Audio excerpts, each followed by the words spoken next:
Thank you, thank you. Welcome to Broadcast India. I hope you pick up lots of knowledge yesterday, today, and tomorrow. And I hope after this presentation, we're going to have enough time to show you some real-time demonstration of the equipment, how it works, actually. So basically, regarding the shared storage, there are two kinds of systems. There are NAS systems and SAN storage systems, right?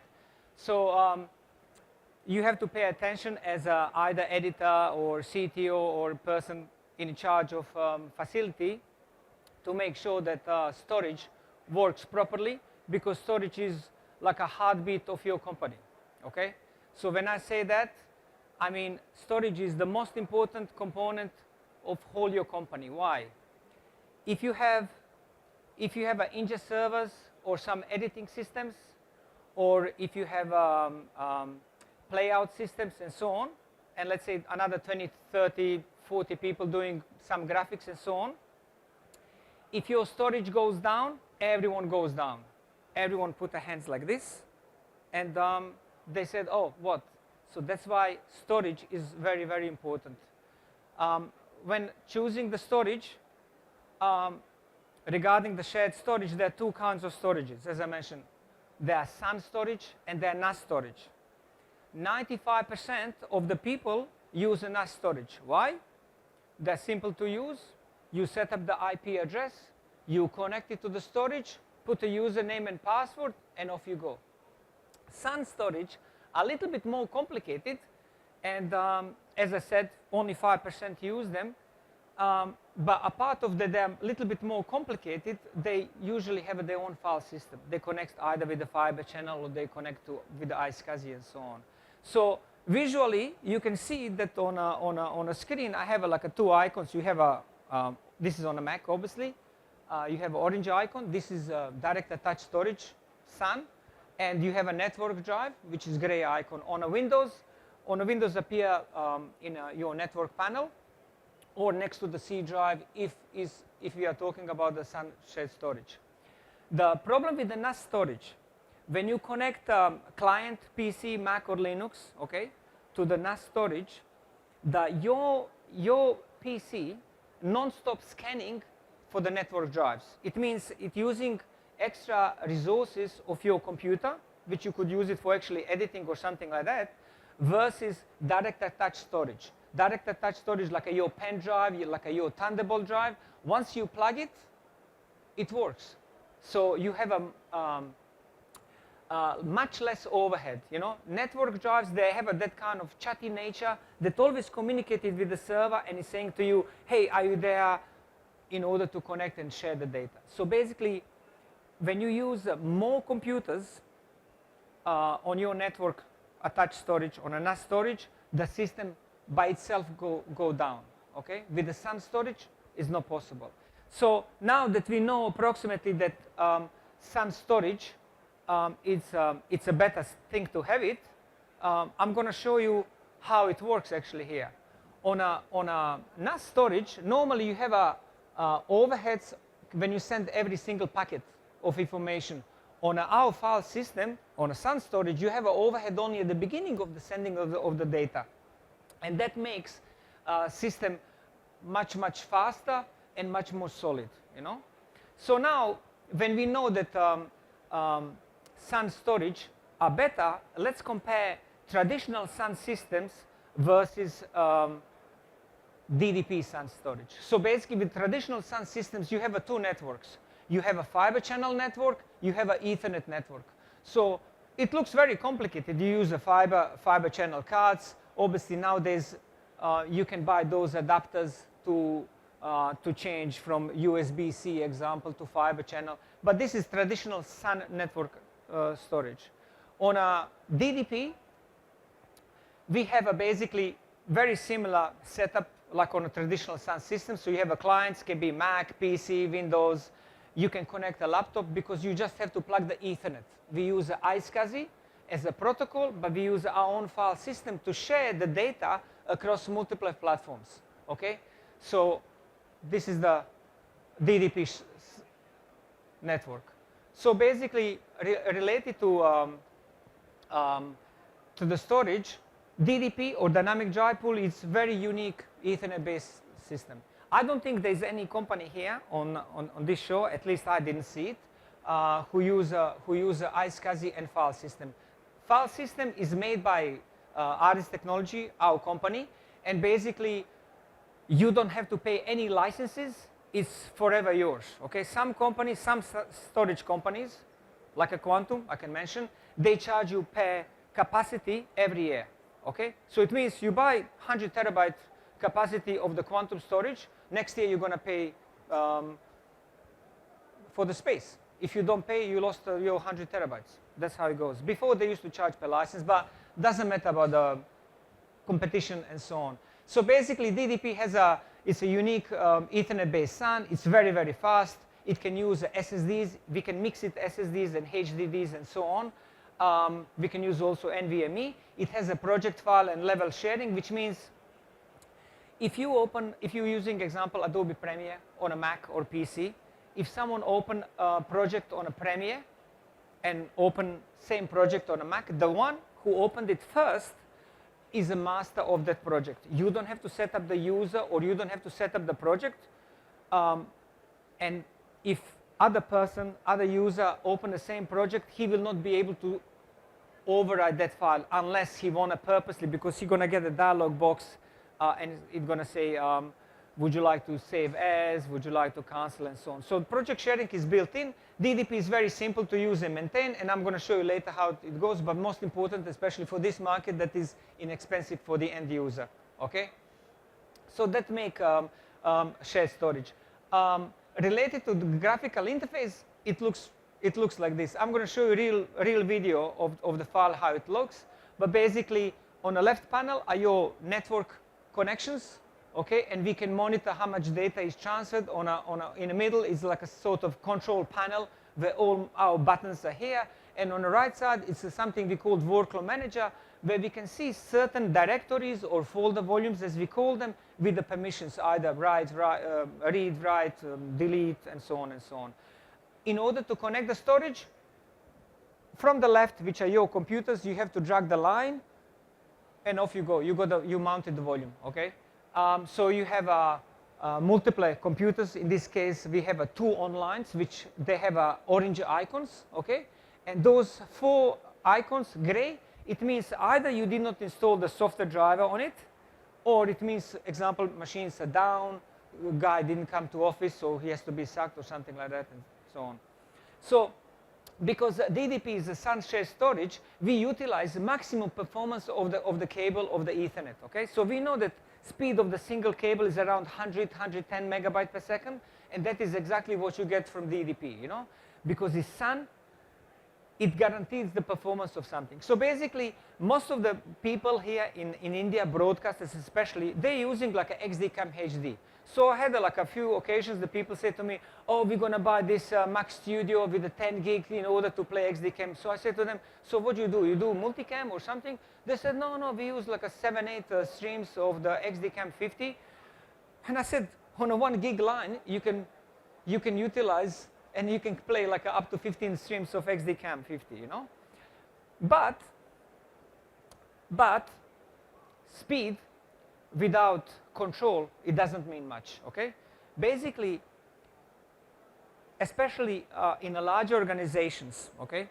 So when you have example systems with a 10 gig or 100 gig and so on, and if you would like to write something or copy something, if you don't have brakes on your car, you're going to copy the data very, very fast. When you copy the data from the storage system or from your client machine to the storage is going to slow down. So you have to make sure that you have either enough bandwidth or that you have a DDP which has those tools. So for example, in this case, I set up the read and write speed independently. Many storage companies, they have this bandwidth limit, which is great. However, they cannot separate read and write, okay? Which means either they do 50 megabyte read and 50 megabyte write, and so on. But does anyone knows why read and write separately is better than all at the same time? I'll tell you, okay?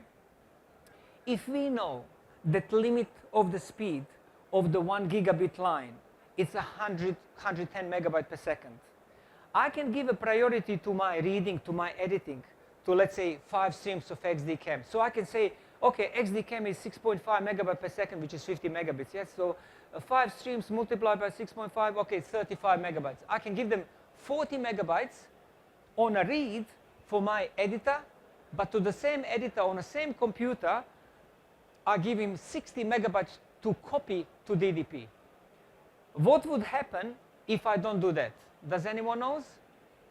Anyone knows? Basically, if you don't do this separately, and if you copy the file at the same time while you are editing or reading, you're going to drop the frames. And that's what you don't want to do it, right? So let me just show you something else, okay? So every storage system have something like an edit access. Either they use Active Directory, import access control list for the permissions and so on. We have our own tool built in, and it's very easy. Basically, on the left here are your directories or folder volumes, as we call them. In the middle, I can say Mac Mini, he can read, but he cannot read, but he can write. In that case, this is like a Dropbox. So I can drop the file, but I cannot see what is inside. Very cool feature.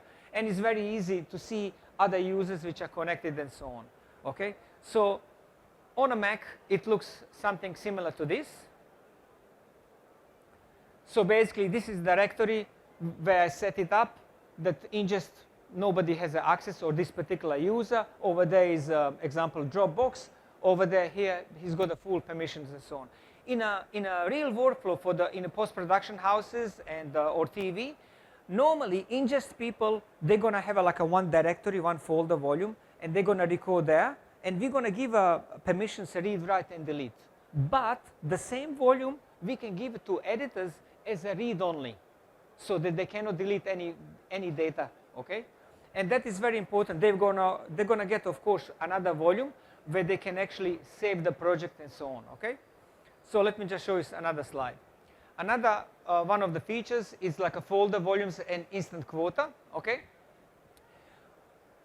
What we can do is create from directories virtual volumes, okay?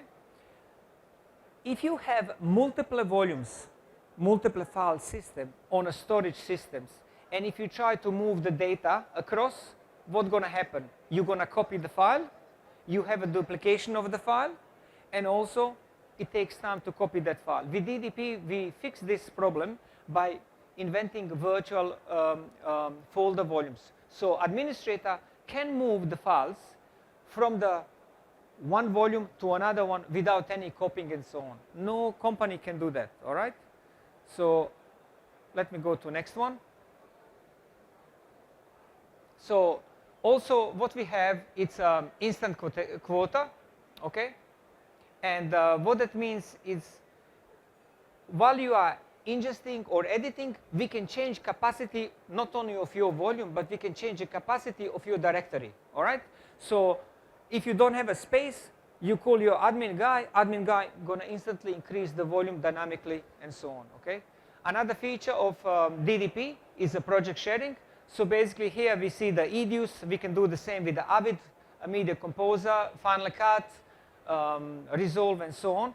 Avid has something very specific. Avid Media Composer guys, Avid guys in general, they made something that their software, Media Composer, can work better on a Nexus system, current Nexus system. However, because we are file system guys, we made an emulation of Avid software. So basically, when you connect DDP to Media Composers, you get those locks. So basically, what this means? It means green lock, it means you have a permission on a read and write, okay, to certain projects, certain bins and so on. But this bin is already locked, which means someone else have a full permission to that particular lock, okay? So also another important feature is that you don't have to set it up, the projects or users. As soon as you open a project, everything is set up. DDP already knows who's using certain project and so on. So it's basically idea was that we make a system as simple as possible that everyone can use it, without having a PhD or something similar, So SSD caching, many companies have a SSD caching, okay? Fair enough. But what they don't have a file-based SSD caching or project-based SSD caching. So how that works? We have a technology which we invented called folder volumes or directories. So basically, to each directory, we can say, okay, this guy gonna record any data recorded to this directory, gonna be recorded to hard drives, but when editor or playout guy open this directory, it's gonna play out from the SSDs. This is called file-based SSD cache. Other storage systems, they have an automated mode. You record something onto your volume. It goes from the SSDs, then it's copied to HDDs, and then it plays out from the SSDs. But this way, you don't know exactly where data is stored and so on.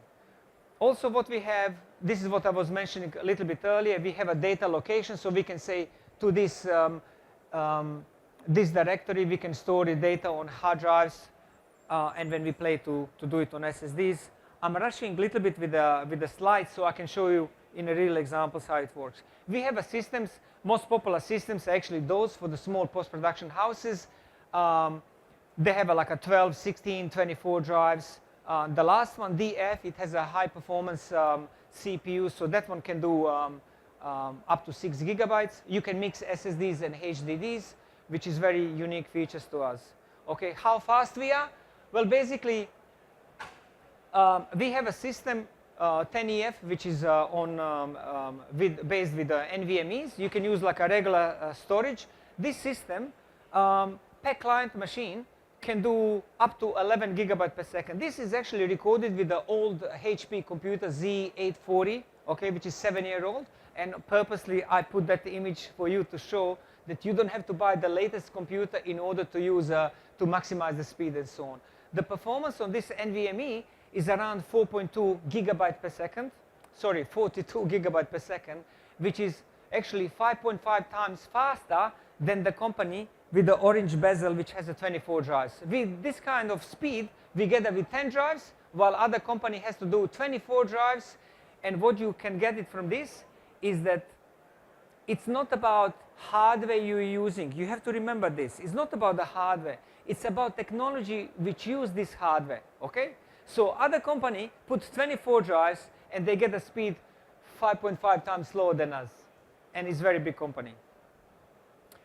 This is one of the examples of the storage. It's a real example where we have a multiple EVS systems, something like a 64 ingest systems, multiple edit systems, EDUs, Premiere, FCP as well. They have a resolves and so on, and everything works. This system is actually high availability system, so it's made for always on, but it's active passive. This means it takes a little bit of time, which might represent some challenge for the certain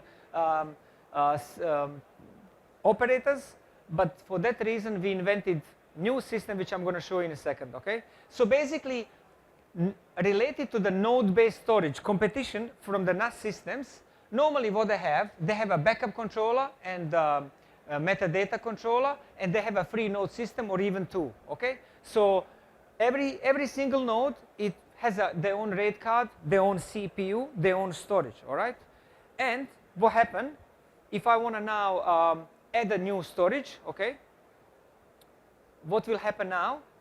The data, which is very important, have to be redistributed across. Okay, so this is only for the high-end customers. All right, so data going to be redistributed across. However, it gives you more performance. All right, it gives you more performance and capacity extra of 25% because of 4 nodes. So basically, this system has also disadvantages. Okay, so basically, as you can see, it has more components. All right, than example DDP system. It's more difficult to manage because you have if you count 2 power supplies on top, 2, 4, 6, and so on. it takes more rack space, okay? It's more expensive, but basically very important, when you take one of the nodes out, if one node is broken, okay, what happened? You lose 25% of capacity, right? 25 because one node is gone with all capacity, yes? And your speed is gone by 25%. Also, you spend much more electricity comparison to example DDP. We're using here example with Infogen, Apogen over there opposite us. They're distributors for this storage. So basically, our metadata and backup controller is in a single U, okay? So there's no two metadata controllers, so that is only like a one U rack space less. Then example, this one can host 24 drives, okay? So instead of like having a multiple node systems, we have a dual controllers, one sits there, another one there, and if one controller goes down, another one is active straight away. We had actually, I can even say the customer, APB, they called us, they said that one of their controller gone down, yes? We logged into the system, we of course send them straight away a new one. We logged into the system when we saw it, the day controller got broken 7 days ago. They did not even know that they got a broken controller, all right? One of the things which is installed on DDP is the Archive, okay? And with Archive, you can back it up to your LTO. You got also synchronize an archive module installed, but license is not on. You can also export, this software synchronized for synchronization between multiple DDPs is installed on our nearline storage. And basically, this backup can be in a separate building and so on, okay? This is dashboard of the P5 Archive, but basically from here you can also export to the cloud. So either S3 or Backblaze and so on, okay? This is another system which we installed in Manila. It's completely independent, like a free islands and so on. This is high availability system for another TV station. And I wanted to say that in Digital Studio magazine this month, I'll show you this one here, and the guys with the magazine here, we have like a 2 case studies inside. One is from the 24 News, which operating 24/7. It's a news company, and another one is from Prasad Corporation, who are doing restoring the films. So I recommend you to pick up. It's free of charge, and you can read what CTO of the Prasad Corporation and CTO of the 24 News, what they say about DDP. They are real case studies and so on. Okay, on the back page of the magazine, I had to do this. And basically, I'm here on this booth, BO1A, just over there, together with the Chintamani guys, and you can see all this live. This is some of our clients. I'm trying to be as quick because I have only like a few minutes left, and I'm just trying to show you like a little bit demo as well. So it doesn't matter. I'm going to just switch this off. Let's see if we have this stuff here. Let me put my goggles. Just 1 second. So basically, I quickly plugged one of the DDP systems. So basically, this is I cannot show it. Can it? Maybe I have to get the mirror. Just 1 second. Mirror. Let me just set up my monitor.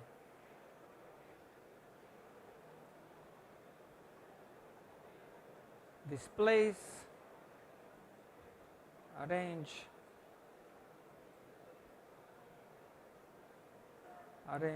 where is extend this mirror? Okay, so let's see. So we see it, everyone, yes? So basically, this is the client computers. On the left, only my MacBook Pro is switched on. If I want to plug it in, just pull the line here, make sure that is all fine, and basically, if everything is okay, if my system works properly, you can see the volume appears there. If I want to disconnect it, I just pull this line back, volume is down. So you don't have to, as I mentioned before, you don't have to have some kind of degree or something in order to use it. Basically, as I mentioned before, we wanted to make it simple, as easy as possible, so that everyone can operate without like reading the manuals and so on, because creative people don't want to spend their time on reading stuff and so on. So basically this is one of the things. Another thing is like a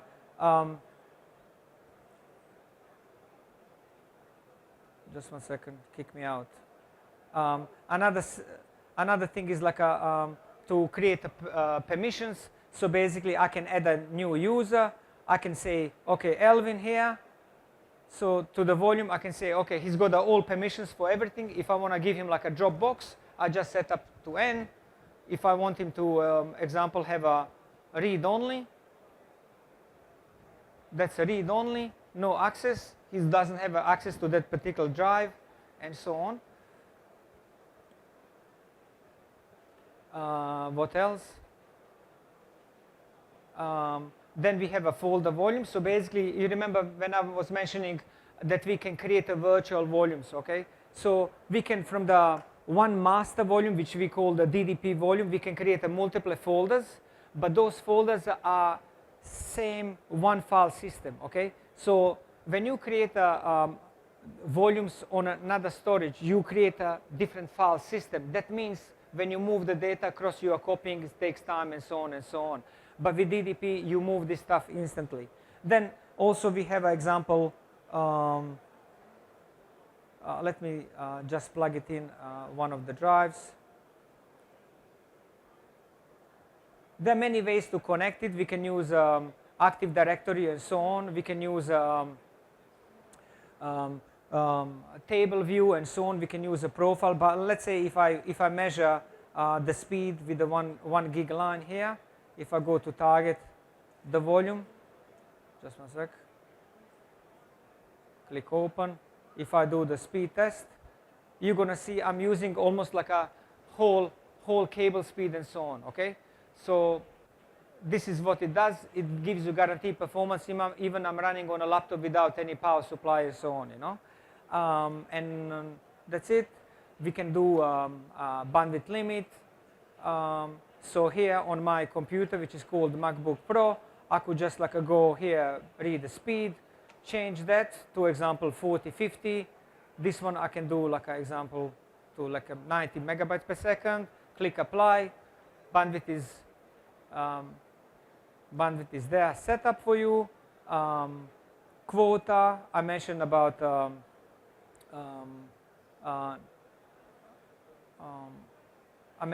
the users, edit access, and so on.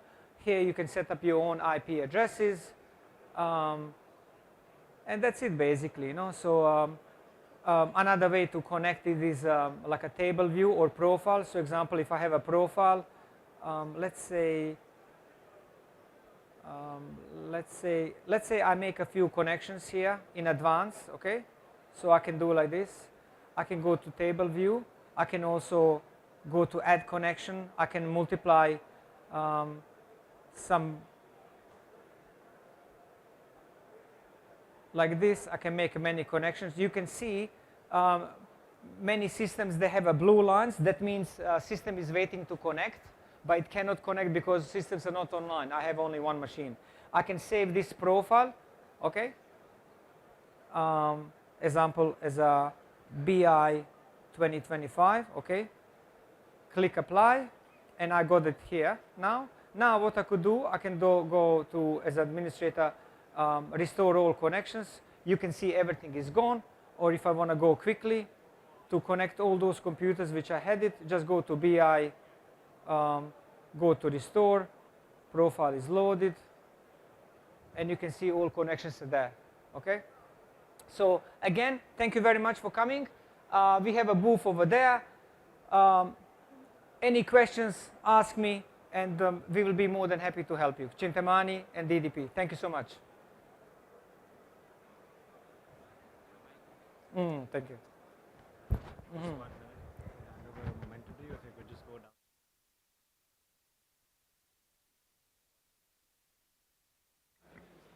Thank you, Elvin. Manoj is just going to hand over a token of appreciation for you to you for being here.